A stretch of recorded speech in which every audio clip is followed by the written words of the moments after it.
Good morning everyone. My name is Rohit Jamu and I'm student of BA English Honours 3rd year in SCT University, and today we are going to talk about an e-lecture on topic poem Walking Around written by Pablo Neruda.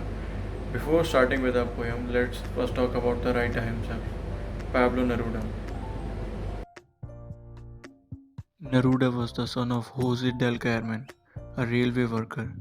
His mother died within a month of Neruda's birth, and 2 years later the family moved to Tamaco, a small town further south in Chile, where his father remarried.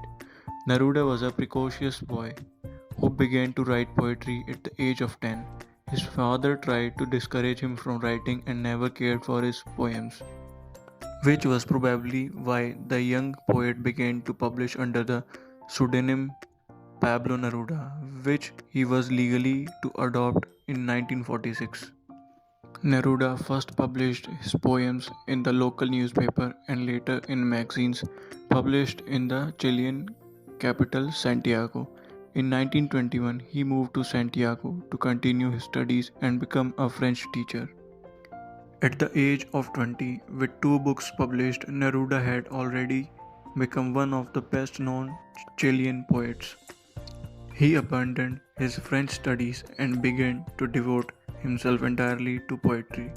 The poem of Neruda, Walking Around, is been written in 1935, and the poem has sad and depressing tone.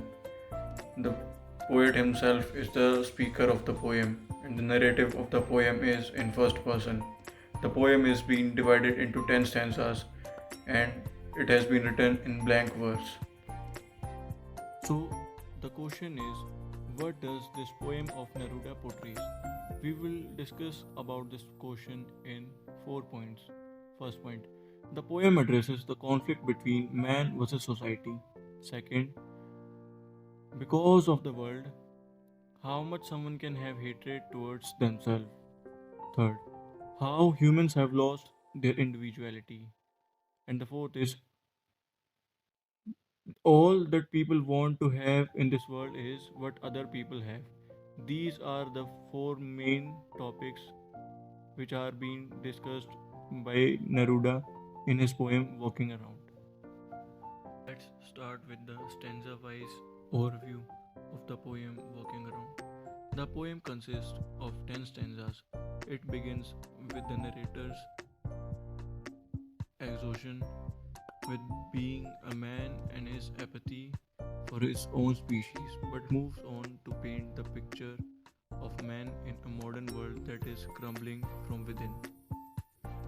Works on many levels, grappling to convey a myriad of thoughts. On the literal level, it depicts a man taking a long walk around the city he lives in.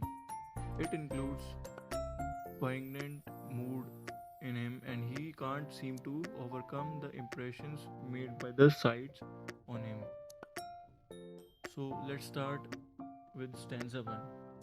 In first stanza, he is seemingly sick of being a man and everything that makes a man human. He is exhausted by the facades of everyday life, of tailor shops and movie theaters and barber chopping of hair or beard. In the second stanza, his apathy for material goods, gardens, elevators, and all the things which are commercial are made apparent in. It is also the first time we get to know what he wants instead. He says that he wants to lie still and inanimate as stone or wood, as if he is dead. In the third stanza, his hatred for all the material things merges with his hatred for his own self. He says he is tired of his hairs, his shadow, his feet, and his nails. He impinges on the fact that he is tired of being a man, of being a human being.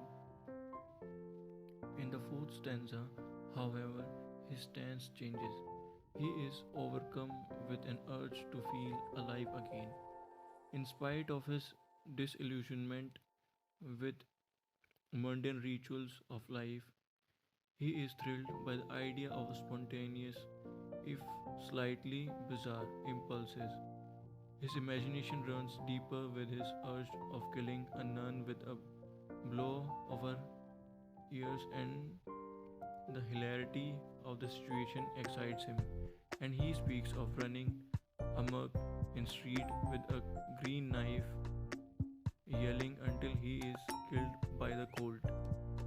In the fifth stanza, he refuses to become an inert root that is stretched till it's worn out and muffled with dreams unfulfilled. He refuses to seep deep into the soil and murk away from the light and air, with the damp and dark as his only sustenance. In the sixth stanza, he declares he neither wants misery nor to become personification of it. He doesn't want to live like a tomb, housing cold, pain and death inside. He refuses to become hoodwinked into accepting a passive existence. In stanza 7, he equates his tomb-like life with that of a person convicts, captured by the hollow necessities of life. He says that Monday lit on gasoline gears up at the sight of him and rushes by him hauling like founded wheel, leaving bloodstained instead of tire marks on the road, and the trail seems to carry on into the night. Stanza 8 describes how this corporate beast that is Monday drags him along with it into darker corners and alleviates the society, forces him into shoddy damp houses and hospitals where sickness and death are so common that the bones seem to fly out of the windows and vanish into thin air. He is forced to come across shoes, shops with a sour smell, streets as disordered as cracked skin. In stanza 9, his glance then falls on the houses with sulphur colored birds and intestines strewn around them. These lines induce a suffocating feeling. Everywhere his eyes travel, everything he sees seems repulsive to him. The mirror, the loose teeth in a cup of coffee forgotten by its owner.